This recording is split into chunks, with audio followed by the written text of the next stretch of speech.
Hola. Am, Desafortunadamente tampoco pudimos tener nuestra última clase. Muchas disculpas por eso. Me voy a atrever a ofrecérselas así, por este medio, por un video. Ah, lo cierto es que se trata de que ustedes tengan más ejemplos de dónde poderse inspirar de pronto para poder concebir el modelo de sistema complejo en su tesis doctoral. Y el último que vamos a ver de pronto tiene un poquito más de elementos interesantes porque ya se trata de agentes que tienen una intención, que tienen un propósito, que tienen una voluntad. Y eso ya implica que las interacciones entre agentes sean más elaboradas porque ahora ya deben obedecer no solamente a sus propios modelos cognitivos, sino a las estrategias que se planteen para poder competir efectivamente o colaborar con sus agentes con que comparten el medio ambiente en el que se desenvuelve. Entonces, pues listo, respecto a lo que llevábamos entonces de nuestra introducción a los sistemas complejos y a la ingeniería de los sistemas complejos, veíamos a partir de los conceptos mismos de complejidad y de ingeniería, primero paso esto así rapidísimo, como hay cierta contrapunteo entre ellos, ¿no? No son dos cosas que podemos asociar directamente y entonces veíamos el tipo de dificultades y lo hacíamos a partir de estos dos artículos tan interesantes, el de John Doyle y el de Julio Mario Otino, y veamos cómo efectivamente podemos relacionar la complejidad biológica a partir de la evolución con la complejidad tecnológica a partir del diseño, pero el diseño convergente, evolución convergente, diseño convergente, que es lo común de la complejidad a partir de adaptarse, de aprender, de evolucionar, de, de ajustarse los cambios en el medio ambiente para tomar decisiones. Y veíamos entonces todos estos ejemplos en esos artículos y llegábamos al modelo de consenso. En el modelo de consenso, nuestros agentes eran muy elementales. Nuestros agentes tenían unas variables continuas y la velocidad con que alteraban esas variables dependía de las diferencias que había con sus vecinos conectados, con sus vecinos inmediatos. Entonces, eso es acción y percepción local. Entonces obteníamos resultados bien interesantes en los modelos de consenso y lográbamos de hecho cosas interesantes. Podemos modelar fenómenos tan bonitos como la polarización o la diversidad política o la sincronización o el rendezvous o la formación en patrones, el patrullaje en formación de robots. Después vemos el automata celular, que no es mucho más elaborado. De hecho, es poquito menos elaborado porque ni siquiera nuestras tareas son continuas, ¿sabes? Estoy prendido, estoy apagado. Y eso es suficiente. ¿Cómo decido si me prendo o si me apago? Con unas compuertas lógicas que relacionan el estado de mis vecinos con mi propio estado. Para calcular mi siguiente estado. Pero sin embargo, con algo tan simple como eso, podemos generar las complejidades, los ejemplos de complejidad más hermosas que hemos visto hasta ahora, desde estas fractales hermosos que conocemos hasta fenómenos mucho más interesantes que ha estudiado Wolfram desde su New Kind of Science, en donde algunos de los regímenes del automata celular conducían a la capacidad de computación, que es lo que él llama la complejidad, el procesamiento de información, en donde no hay variaciones periódicas ni hay caos. Hay orden, pero es un orden computacional, es un orden que puede procesar información. Entonces veamos el juego de la vida, por ejemplo, y notábamos cómo podemos construir automatas celulares que nos permitan calcular una función global de manera completamente distribuida, sin que haya ningún agente centralizado que sincronice o que ordene los cómputos locales que se van a hacer. Y es para hacer eso, para lograr eso, Melanie Mitchell utilizó un algoritmo genético para, en la búsqueda de todas las posibles reglas que puedan existir en su automata celular, cuáles eran las que lo conducían a calcular lo que ella quería calcular. Si en el estado inicial la mayoría estaban prendidos o si en el estado inicial la mayoría estaban apagados. Y logramos entonces la computación por partículas y fue bien interesante notar este fenómeno. Pues bien, el ejemplo que vimos fue exactamente su aplicación en un problema tecnológico. Tenemos una red de sensores inalámbricos, el acceso al medio puede generar muchas colisiones y eso es un gran desperdicio de recursos porque la pila con que transmitimos es costosísima, entonces ¿cómo vamos a gastarla en colisiones? Entonces, ¿de qué manera sincronizamos nuestras transmisiones para lograr un uso eficiente del medio de transmisión? Y lo que notábamos era que efectivamente nuestros medios de transmisión no son homogéneos y se pueden dar colisiones y no hay manera de coordinarlos centralizadamente porque puede ser inclusive más costoso. Entonces definimos lo que debería ser el patrón óptimo si alguien lo pudiera diseñar, pero ellos no saben cuándo deben transmitir o no. Entonces pusimos a dos vecinos a cada lado, eso nos dio 5 bits, eso nos da 5 bits, tienen 32 posibles combinaciones. Para cada una de esas 32 posibles combinaciones yo puedo prenderme o apagarme. O sea, tengo 2 a la 32 posibles reglas para este automata celular. En esas 2 a la 32, que son más de 4.000 millones de reglas, ¿cuáles serán las que conduzcan a este patrón óptimo a partir de cualquier estado inicial? Esa es la pregunta. Y como son tantas, pues las buscamos mediante un algoritmo genético, codificamos nuestras reglas y asignamos nuestros mecanismos de medición del fitness, de selección por ruleta, de cruce, de mutación para tener una nueva población e ir buscando con la nueva población cuál es la regla que me satisface mi propósito de sincronizarlos y obtenemos efectivamente lo que queremos. De cualquier condición inicial al azar con que empiezan sin saber cómo están todos sus compañeros, conduce al ciclo límite periódico, que significa el uso de máxima eficiencia del canal de comunicaciones que están compartiendo entre todos los nodos. Chéverísimo, de eso se trata. Entonces, ahora, bueno, después de esto, dotamos a los agentes con más propiedades, les dimos capacidad de inteligencia, de memoria, de lenguaje, de atención, además de la capacidad de percepción y acción. Y con eso hicimos un ejemplito muy bonito de segmentación de imágenes, en donde nuestro modelo de percepción-acción estaba mediado por un modelo matemático que los agentes iban puliendo, iban ajustando de acuerdo con sus percepciones locales para ir tomando la mejor decisión de si era de un tipo de píxel u otro tipo de píxel. Y vemos cómo podemos asociar esos modelos con la representación de las capacidades cognitivas del cerebro humano. Y entonces diseñamos nuestros sistemas de una manera bien elemental. Lo pusimos en 2 etapas, todo esto ya lo vimos. Las etapas eran un mecanismo de consenso, de alguna manera, pero ese mecanismo de consenso era respecto a un modelo matemático que implicaba un algoritmo de expectation maximization sobre una mezcla de gaussianas. Gaussian Mixture Model, Expectation Maximization. Eso es bastante típico en las estadísticas, los métodos de inferencia de hoy, en la inteligencia artificial de hoy, en los Big Data Analytics que se usan tanto hoy, pero eso siempre se hace en los datos fijos, en donde mi modelo se va puliendo para representar los datos fijos. Ahora los datos se están moviendo en mi sistema complejo. Los datos son yo mismo, como agente del sistema complejo, me voy adaptando. Entonces, este proceso de Expectation Maximization lo evaluamos sobre los datos que se van ajustando de acuerdo con el algoritmo mismo con que cada agente se va adaptando, se va ajustando. Y logramos efectivamente clasificaciones muy interesantes, ¿cierto? Ya nuestro sistema autómata celular no son bombillos que se prenden y apagan. Nuestro consenso ya no es simplemente la derivada de mi opinión moviéndose hacia los opiniones de los otros. Ya hay un modelo intermedio para el cual estoy ajustando esos parámetros de acuerdo con las acciones que yo mismo ejerzo sobre el ambiente, en un proceso iterado en donde los otros agentes están actualizando mi información para que yo actualice mi modelo. Entonces aquí ya se trata de otro sistema celular, pero con capacidades cognitivas muy valiosas entre los agentes. Y siendo así el caso, logramos efectivamente fenómenos muy bonitos. Este nivel de segmentación de esta imagen es muy difícil de conseguir con cualquier método estándar de segmentación de imágenes. Esto es con un agente, con miles de agentes muy inteligentes, con sus capacidades cognitivas muy bien desarrolladas para ajustar los parámetros de un modelo cognitivo que tienen de su mundo. Es muy chévere. Pero entonces, ahora vamos a ver otro caso bien distinto. Bien distinto no, muy parecido. Pero vamos a dotar ahora a la gente que está interactuando con otros agentes en su sistema complejo de un elemento adicional que tal vez va a ser muy importante en sus tesis de grado. Les vamos a dar un propósito. Les vamos a dar un objetivo individual. Ahora los agentes tienen un interés en participar en su sistema complejo. Y ese interés es individual. Ellos no estaban preocupados por el bienestar de la sociedad.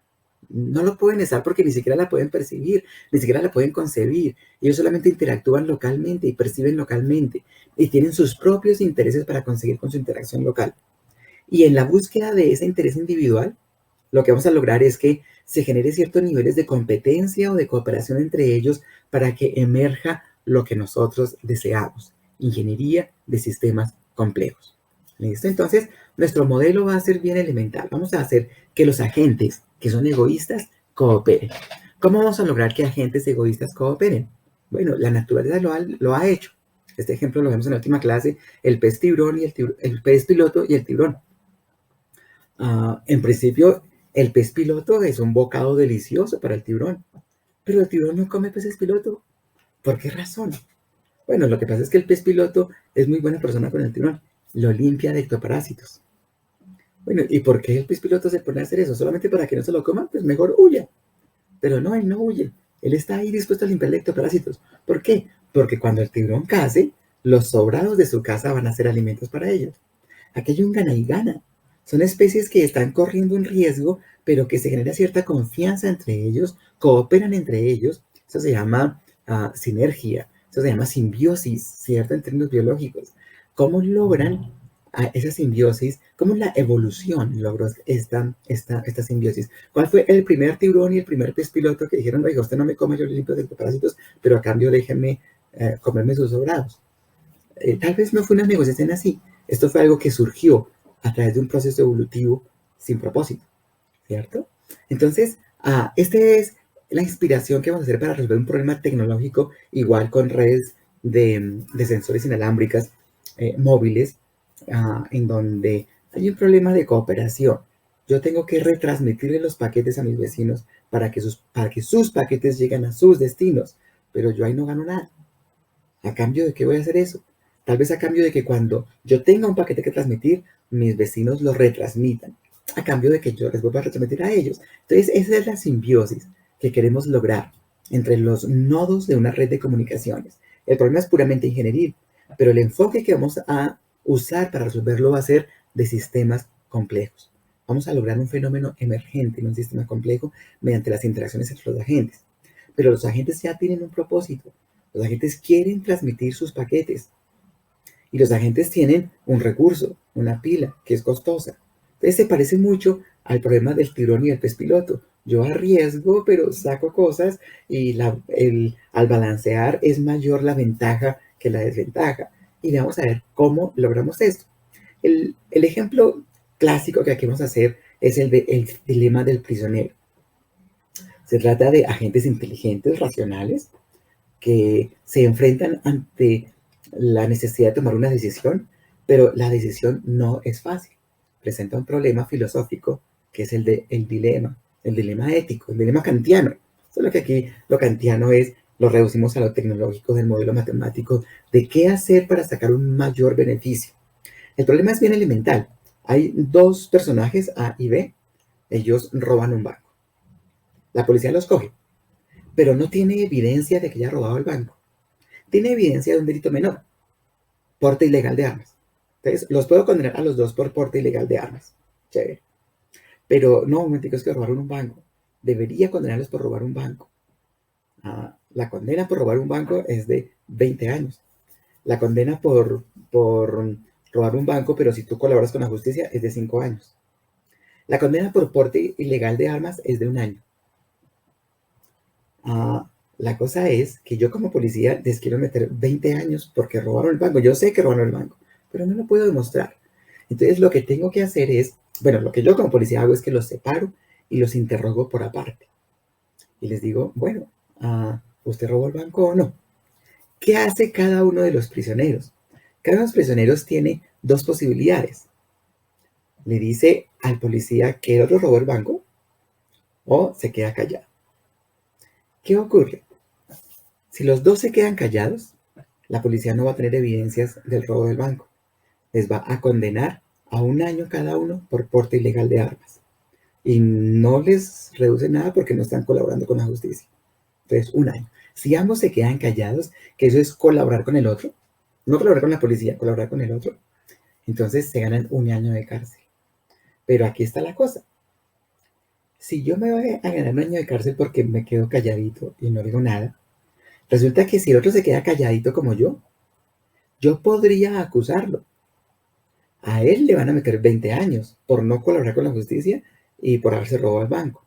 Y a mí me van a dejar libre, porque solamente cometí un porte ilegal de armas y colaboré con la justicia.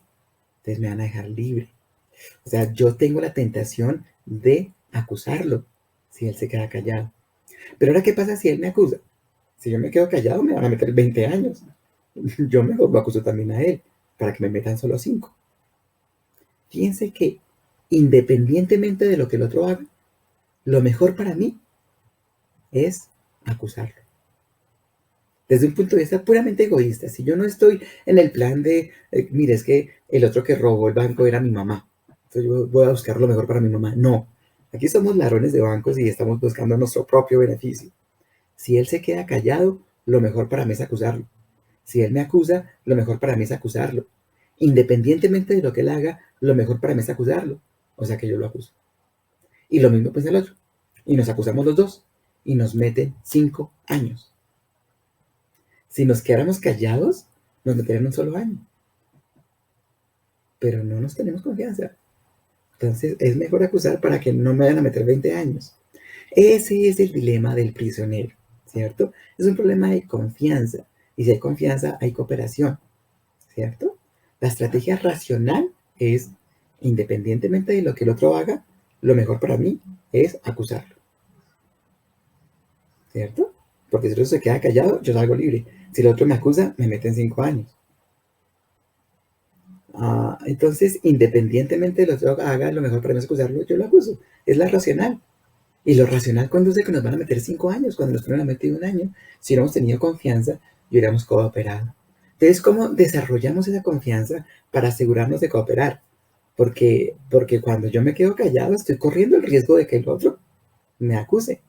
Entonces, no es por la gracia de que me metan solo 1 año a mí y 1 año a él, sino que me pueden meter 20 años a mí si no le tengo confianza.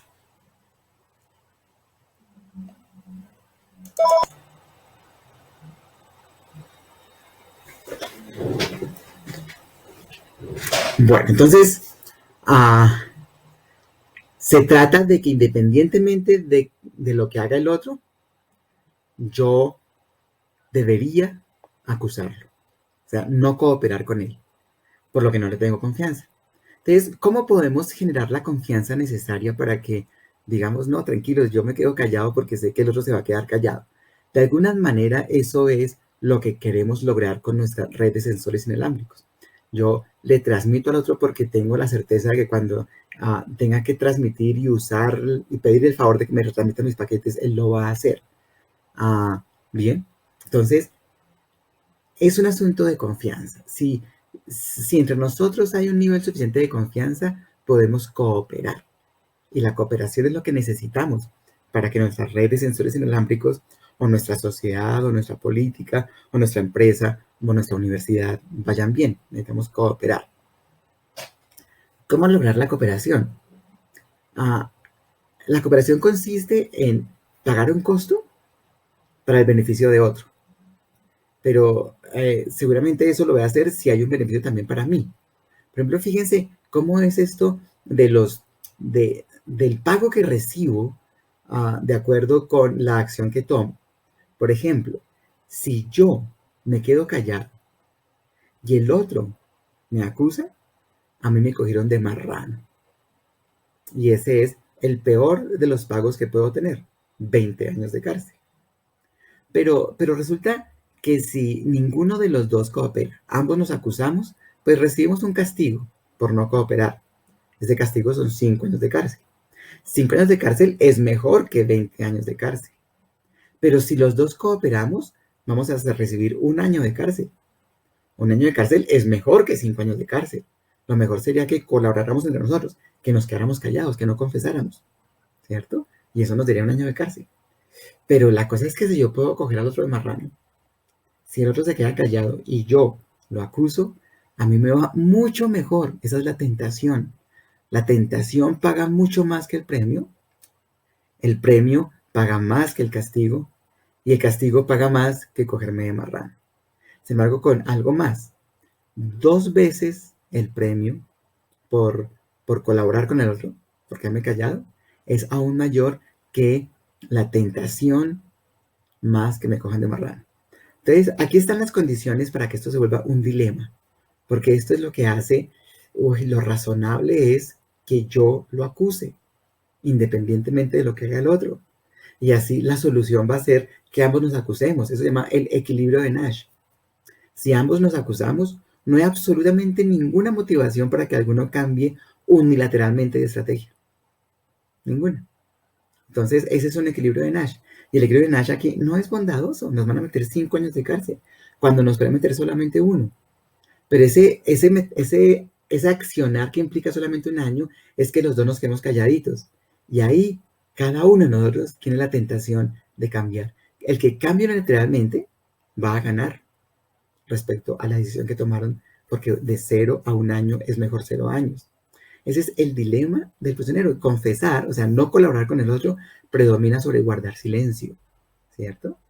Entonces, necesitamos añadir algún mecanismo que permita que la evolución, que la cooperación aparezca, evolucione dentro de la dinámica de nuestro sistema, ¿cierto? La cosa es ir iterando el juego. Cuando salgamos, vamos a volver a robar el banco. Entonces, si robamos el banco cada 5 años, va a ser bastante menos ventajoso que si robamos el banco cada año, ¿cierto? Entonces, por ejemplo, aquí está el caso en el que no confiamos. Robamos y nos meten 5 años. Salimos. Robamos el banco y nos meten 5 años. Salimos. Robamos el banco y nos meten 5 años. Mientras que aquí sí, con solo cooperar, quedarnos calladitos los dos, cada año vamos a estar robando el banquito y salimos al año.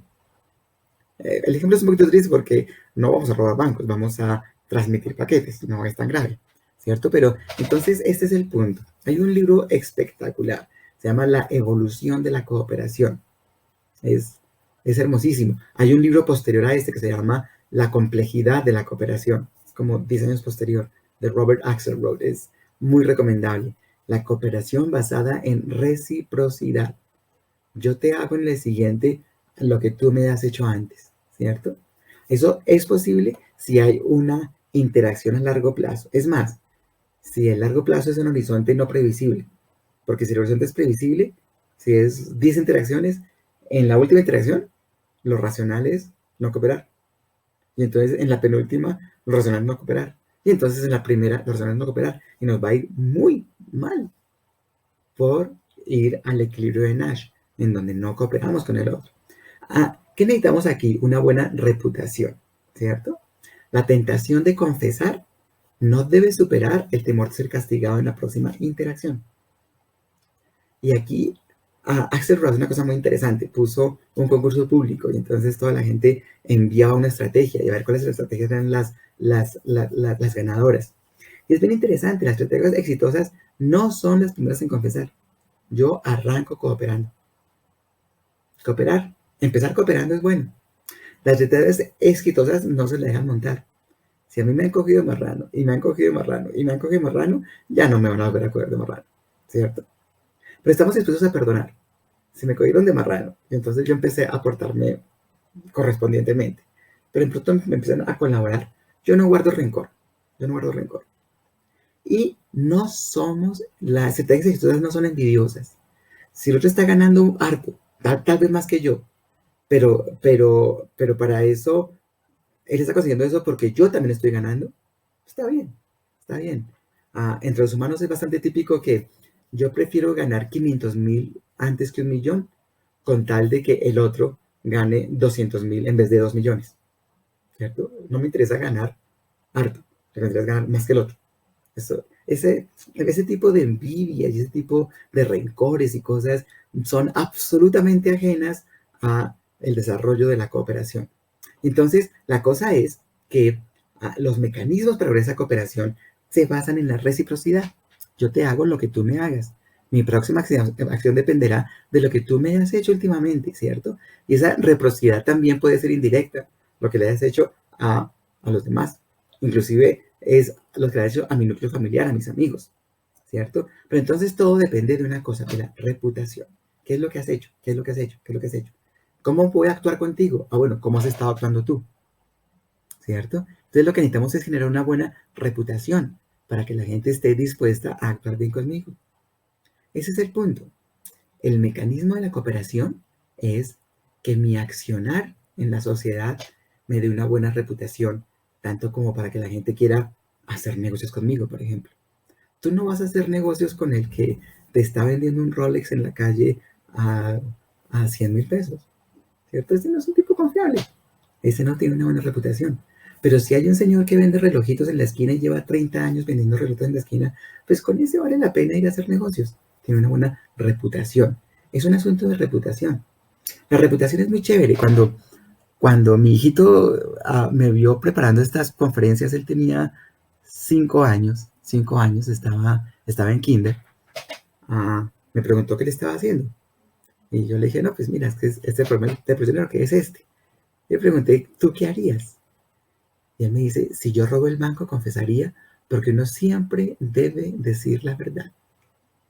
Claro, eso nosotros lo hemos dicho muchas veces, tal vez él lo estaba diciendo porque sabía que lo íbamos a felicitar, pero la verdad es que ese era el comportamiento de él. ¿Sí? Este es el first grade, estaba en primero de primaria. Esa es su forma de actuar, esa es su forma de actuar, así es como él se comporta. Bueno, hoy tiene 19 años, pero es absolutamente adorado por el mundo entero. Tiene 19 años, ya se graduó de ingeniero y en su primer empleo está ganando casi igual que yo, porque tiene una excelente reputación de ser muy bueno, de ser muy honesto, de ser muy colaborador, de ser muy sincero, de ser muy generoso. Todo el mundo lo conoce por eso. Entonces todo el mundo quiere interactuar con él. Tiene una buena reputación, ¿cierto? Tal vez de eso se trata, de ganar reputación y actuar de acuerdo con la reputación. La reputación establece una relación entre el comportamiento del pasado y las expectativas del futuro e involucra el comportamiento que uno podría esperar, ¿cierto? Ah, bueno, en repeticiones, en un número grande de repeticiones de interacciones. Entonces, la idea es que necesitamos generar una reputación. Como les decía, la evolución de la cooperación, 1984, la complejidad de la cooperación, 1997. Ya no vamos a solicitar modelos así de gente inteligente, vamos a evolucionar las estrategias, ¿cierto? Y al principio la racionalidad de pronto no es el importante. Esta frase es de The approach I take is to model social influence, the way people tend to change each other in the very process of interaction. Vamos a ir interactuando con nosotros y eso nos va a ir transformando, ¿cierto? Entonces, vamos a ver el contexto en el que estamos, que ya lo vimos, es el contexto de las redes ad hoc, por ejemplo, las redes de sensores inalámbricas. Yo no puedo transmitirle a mi destino, le pido el favor a mi vecino inmediato que retransmita mi paquete. Si él me hace el favor, me fue bien. Eso requiere un gran premio, me fue bien. Logré convencer a mis vecinos para que retransmitieran mi paquete hasta que llegara a su destino. Eso es bueno. ¿Y por qué habría mis vecinos intermedios de hacer algo así? Porque cuando ellos quieran transmitir sus paquetes, tal vez esperen que yo se los retransmita. Tal vez si yo se los retransmito, voy a esperar que en la siguiente me transmita. Tal vez si yo me niego, he de esperar que en la siguiente él se niegue. La reputación, la acción basada en reputación, ¿cierto? Entonces, esas son las características de una manera. No hay una infraestructura de comunicaciones. Cada nodo es una fuente, un sumidero y un conmutador de información. Usan transmisión inalámbrica. Los cambios topológicos se dan por la movilidad. Los dispositivos tienen recursos limitados, sobre todo de pila, de capacidad de transmisión, de capacidad de procesamiento. No son recursos infinitos, son limitados, se agotan. ¿Listo? Aquí hay un ejemplo. Esta parejita se está comunicando, esta parejita se está comunicando, y entre ellos hay cierta distancia. Pues bien, cuando están completamente juntos, están compartiendo el mismo enlace, y entonces los algoritmos de acceso múltiple les permiten compartirlo con cierta equidad, ¿cierto? Pero a medida que este se va alejando, estos dos nodos empiezan a dejar de verse, pero interactúan profundamente con este receptor, porque los puede escuchar a ambos, aunque entre estos dos ya no se escuchen, ¿cierto? Y entonces, fíjense la capacidad de transmisión que tiene cada enlace. Bueno, según haya o no request to send, clear to send, mecanismo adicional de acceso múltiple, pero lo cierto es que aquí hay una región en donde esta primera pareja no tiene ninguna capacidad de transmisión disponible. Y es que no es que estos sean malos, Es que estos no saben que existen, no saben que existen, ¿cierto?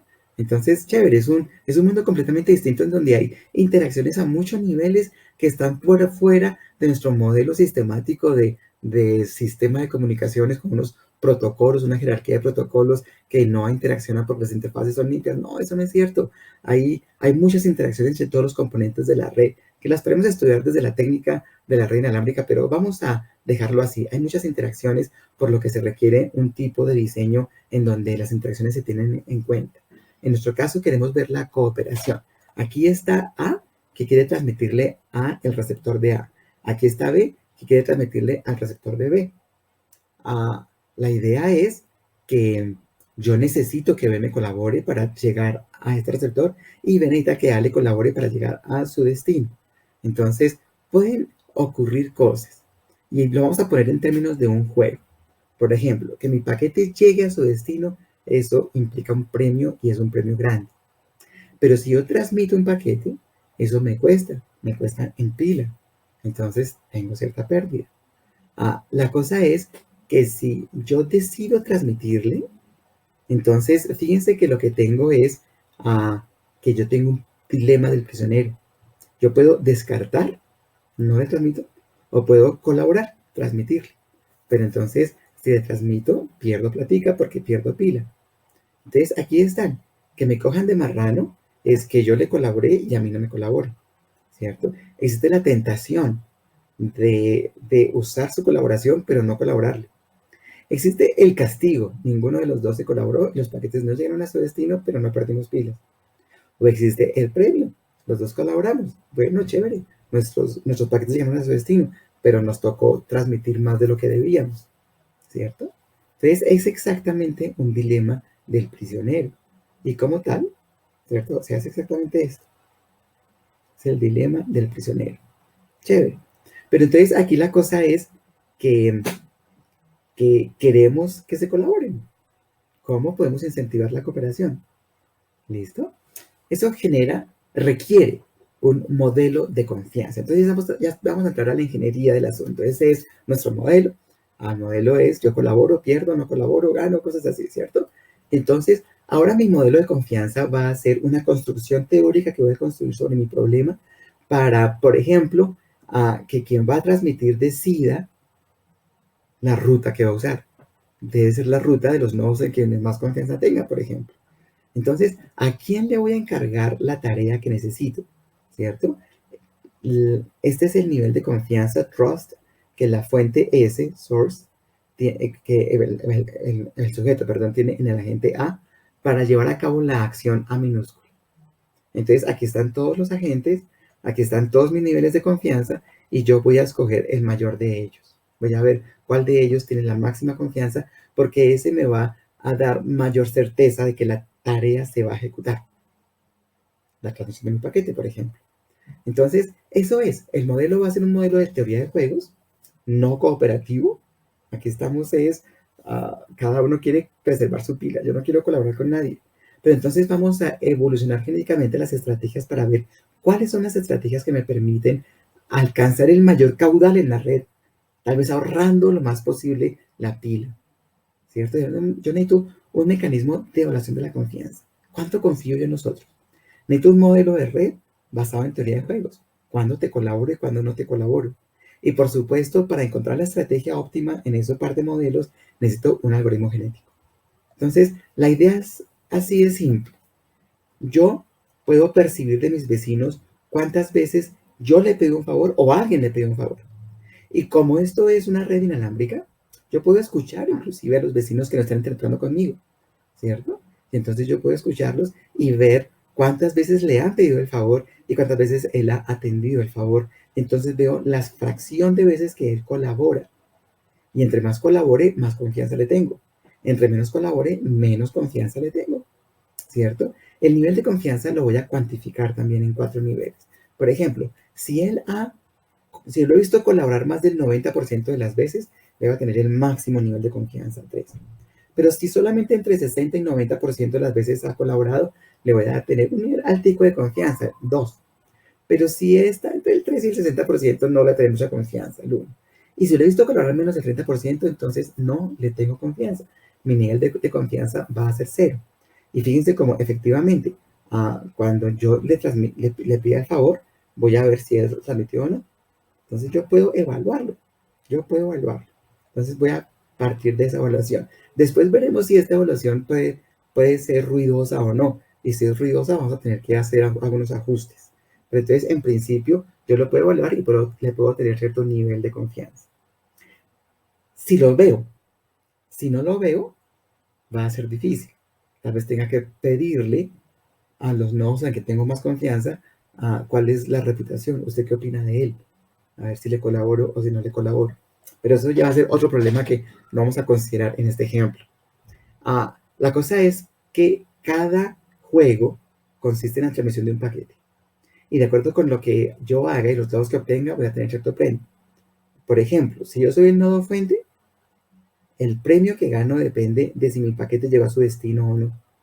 Si soy exitoso, gano 5, es la máxima ganancia posible. Si no es exitoso, gano 0.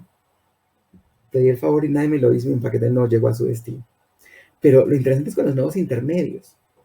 Los nodos intermedios deberían colaborar con quienes merecen ser en colaboración, pero no deberían colaborar con quienes no merecen colaboración, ¿cierto?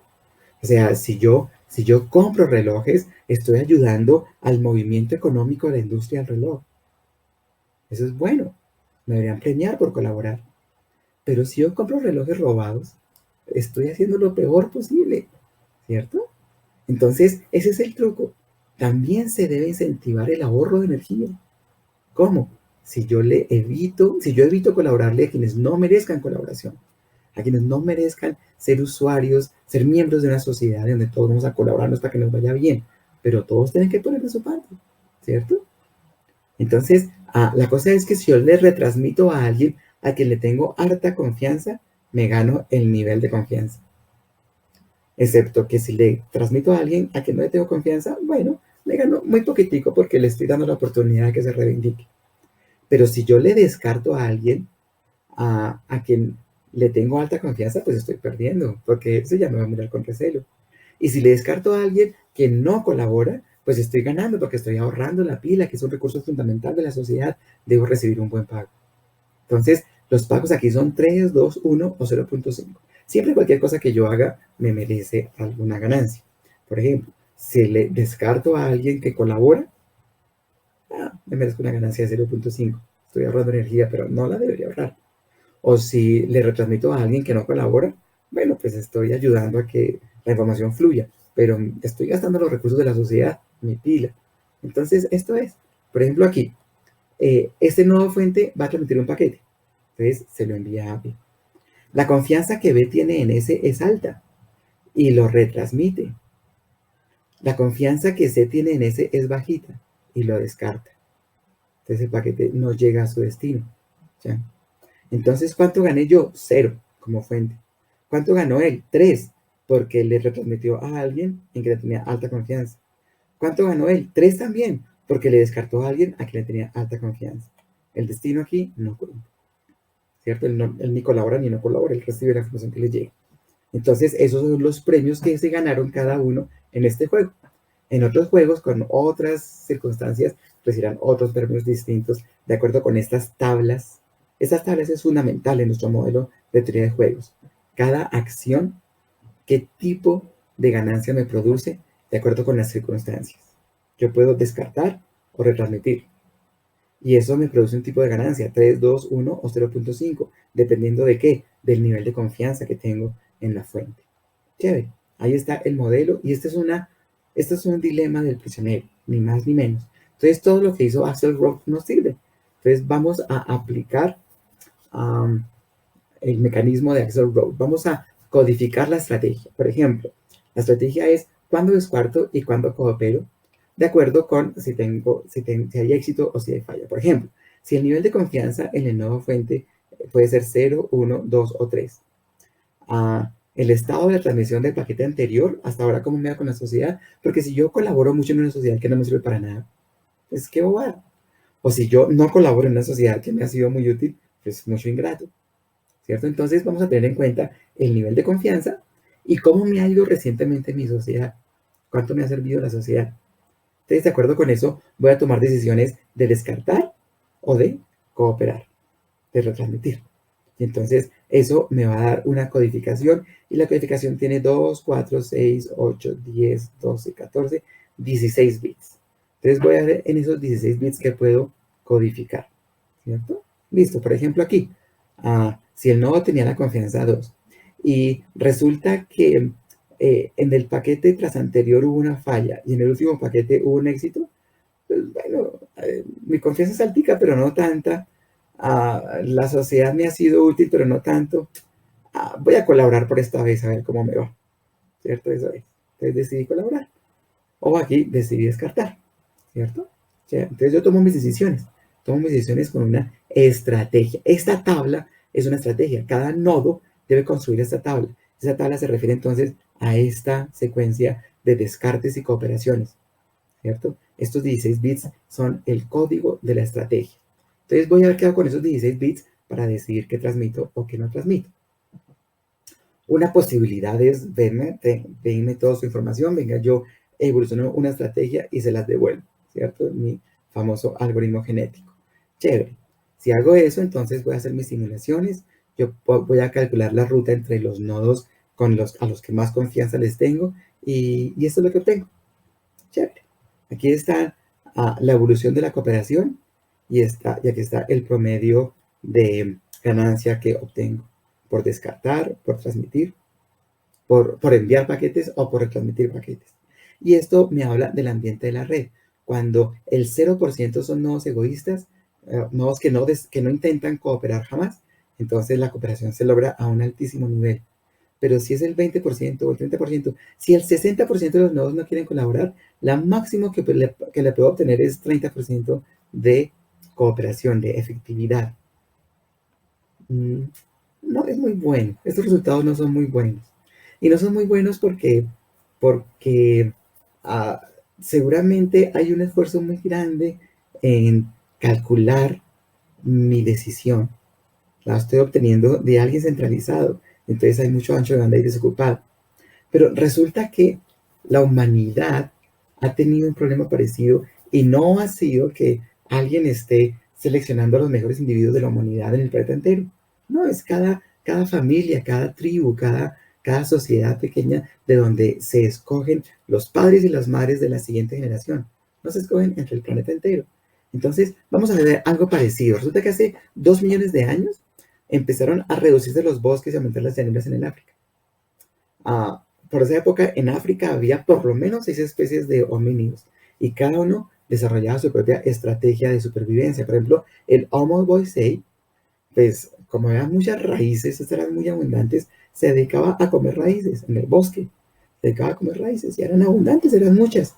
Entonces le iba bien, tenía harto alimento, era alimento muy poco nutritivo. Entonces te la pasaba mascando. El Homo boisei tenía muelas como si fueran de vaca, era un miquito de 1,50, pero las muelas eran así, porque tenía que masticar raíces, ¿cierto? Y extraer el mínimo nutriente que hubiera ahí. Entonces se la pasaba masticando 24 horas diarias, pero su vida no corría peligro, estaba bien.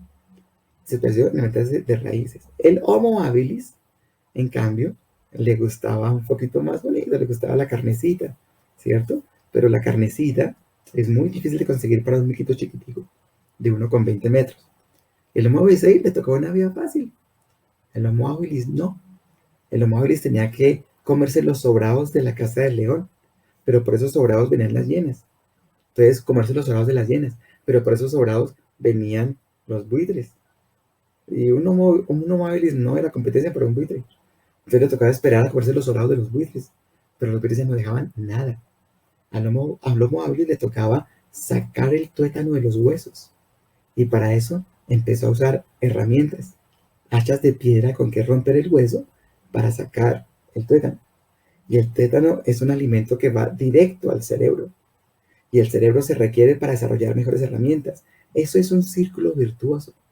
Se formó un círculo virtuoso. Yo necesito cerebro, y mi cerebro me permite comer alimentos para mi cerebro. Y eso puso a los homínidos en una línea de evolución que era fortalecer el cerebro, y con el cerebro la inteligencia. Chévere, ¿qué pasó? Entonces, el Homo boisei vivía bien, el Homo habilis, con mucho riesgo, vivía bien. Y llegaron las glaciaciones. El Homo boisei jamás iba a encontrar raíces nutritivas debajo del hielo. El Homo boisei se extinguió. Del Homo habilis venimos nosotros. Es interesante, ¿cierto? Es la capacidad de adaptarse. Entonces, vamos a hacer exactamente esto. Ese es el ejercicio anterior. Vamos a utilizar esa estrategia. Vamos a evolucionar aquí localmente entre nosotros. Vamos a tener los grupos locales y los grupos locales vamos a evolucionar compartiendo nuestras estrategias y escogiendo las mejores estrategias aquí a nivel local, como hacen las bacterias. Las bacterias no necesitan reproducirse para compartir sus genes. Ellos no tienen los genes en cromosomas, en plasmidios, y los plasmidios los pueden depositar en el medio ambiente para que otras bacterias lo asimilen o no. Entonces, es muy chévere. Entonces, vamos a hacer migración plasmídica, ¿cierto? Cada nodo deposita, se encuentra con un nodo, intercambian estrategias, intercambian fitness, y dicen, usted le está yendo mejor, venga, yo escojo su estrategia, y me guardo la mía. Chévere. Entonces, si el fitness de A es mejor que el fitness de B, yo tomo el fitness de A. El nodo B toma el fitness de A. Y tal vez este hace alguna mutacioncita para buscar alguna solución más bonita. Y efectivamente las cosas mejoran un poquito, pero estamos lejos del óptimo. Si yo calculo el máximo caudal que le puedo sacar a mi enlace, estoy lejos de eso. Este verde era en la forma centralizada. Y quiere decir que la cooperación inclusive disminuye un poco, excepto por allá en rangos de muy poquitos nodos egoístas. Pero si entre los nodos egoístas, inclusive nos fue peor que con el algoritmo centralizado, ¿cierto? Sin embargo, es posible calcular un óptimo. Y vamos a ver cómo podemos acercarnos a ese óptimo. Este es un cálculo muy simple, muy elemental. No lo vamos a ver, pero es muy simple. ¿Qué ocurrió hace 150.000 años? En el planeta no había más de 10.000 Homo sapiens. Eso es tanto como orangutanes hoy.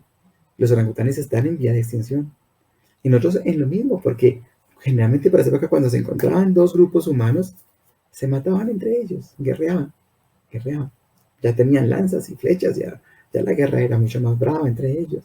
Y un momentico, aquí quién casa, usted o yo, no, pues caso yo, entonces tenga. Y nos damos. Pero la verdad es que siendo tan poquitos, esos encuentros no tenían por qué darse. Pues venga, no nos matemos. Tal vez no nos vamos a encontrar en 4 o 5 generaciones. ¿Para qué nos matamos? Más bien intercambiamos algo. Intercambiamos un poco de nuestro lenguaje, de nuestra cultura. Tal vez no, hay hartísima certeza, tal vez tengan ustedes, suena muy sexista y es feísimo, pero probablemente era así, tengan, para evitar que nos encontremos y nos matemos, hagámonos familia. Tengan ustedes este grupo de mujeres y denos este grupo de mujeres. Con eso la próxima vez que nos encontremos, sabemos que somos familia y tal vez vamos a evitar matarnos. Pero ¿eso qué genera? Cada grupo no se encuentra en 4 o 5 generaciones. Hay una evolución independiente. Genera variabilidad genética, diversidad. Recuerden lo que analizábamos con nuestros modelos de consenso. Es la diversidad en donde está la fortaleza de una sociedad. Es en las múltiples ideas. Y lo mismo ocurre con la genética. Es en la diversidad genética donde hay posibilidades de sobrevivencia. Entonces, era muy interesante. Yo traigo en ese intercambio genes de 4 o 5 generaciones que vieron experiencias distintas a las mías. Y si esos genes hay alguna bondad para esas experiencias las van a ganar mis hijos también y mis nietos. Entonces, es exactamente lo que vamos a hacer, algoritmos celulares. Yo no voy a compartir mi información con todos para hacer un acumulado genético universal. No, con los que están a mi alrededor. Vamos a mezclarnos con los que estamos a mi alrededor. Voy a escoger entre ellos un papá y una mamá. Voy a cruzarlos, voy a mutarlos y voy a generar una nueva estrategia. Y esa nueva estrategia la voy a adoptar si es mejor que la que yo tenía. Y en mi grupo estamos cambiando las estrategias. En otro grupo lejano están cambiando otras estrategias. Y seguramente llegarán a cosas muy distintas. Pero cuando nos encontremos, haremos la manera de optimizar consiguiendo el aprendizaje que ellos han vivido con experiencias que yo no he vivido, pero que han se han registrado en la supervivencia de sus genes, y son los genes que yo voy a adquirir. Es perfecto. Entonces, establecemos algunas heurísticas de tipo plasmidio, ¿cierto? Podemos cambiar una buena estrategia por otra menos buena, ¿cierto? Si mi fitness actual no resultó mejor que el anterior, restablezco la estrategia anterior, se llama Pocket Algorithm. Vamos a almacenar algunas estrategias que han sido buenas, y si en este momento me estoy como enfermando, pues saco otra estrategia, saco otro pool de genes. Si el fitness de mis padres no parece mejor que el mío, puedo rechazar esa información genética. ¿Sabe qué, papitos? Ustedes no están haciendo bien. Mejor cojo la información genética de mis amigos. Chévere, eso lo pueden hacer las bacterias, y eso lo podemos hacer nosotros. Pero tal vez la heurística más importante nos viene del libro de Axelrod. Vamos a olvidar el pasado remoto. Vamos a estar juzgando a nuestros vecinos por lo que han hecho en las últimas intervenciones en que los he visto. Su accionar remoto, vamos a suponer, eso ocurría con otros genes. Ya ha cambiado sus genes. Ya negó a sus padres y a sus amigos, ya sabe más. Entonces vamos a darle la oportunidad. Solo considero las últimas observaciones de su comportamiento. Las observaciones remotas tal vez obedecían a una información genética distinta, entonces la voy a olvidar. Y eso me genera un algoritmo celular bacteriano muy interesante, donde solo pesa el pasado reciente, hasta M, ¿cierto? Pues bien, cuando selecciono el número de paquetes por migración, cuando veo la evolución en los 4 ambientes, fíjense lo rápido que llega a su óptimo. Y su óptimo es bastante mayor que el que habíamos mencionado antes. Y fíjense cómo rechazo de rápido a los agentes que no están dispuestos a cooperar, los agentes irracionales, ¿cierto? Chévere. Más aún, fíjense la velocidad de convergencia. Este es el algoritmo centralizado y esto es logarítmico. Aquí estamos hablando de cientos de miles de iteraciones. Aquí estamos hablando de cientos de iteraciones. 1000 veces más rápido, ¿cierto? Y por otro lado, fíjense cómo se adapta. Aquí estamos ajustando el número de nodos egoístas y efectivamente, a medida que los nodos egoístas se van volviendo cooperadores, vamos colaborando con ellos. Y cuando todos somos cooperadores, la cooperación llega al 100%. Pero si algunos nodos egoístas se van alterando, yo voy dejando de cooperarles hasta que ya no les colaboro nada y me voy ajustando. Me voy ajustando. Tengo total adaptabilidad en tiempos muy rápidos de evolución. Logro la optimalidad. De hecho, fíjense que aquí está la optimalidad. Fíjense cómo ante cambios bruscos en el ambiente, el número de nodos que están dispuestos a colaborar, cómo rápidamente acepto a los nuevos colaboradores y rápidamente rechazo a los nuevos egoístas. ¿Cierto? Y aquí está el grafo de optimalidad.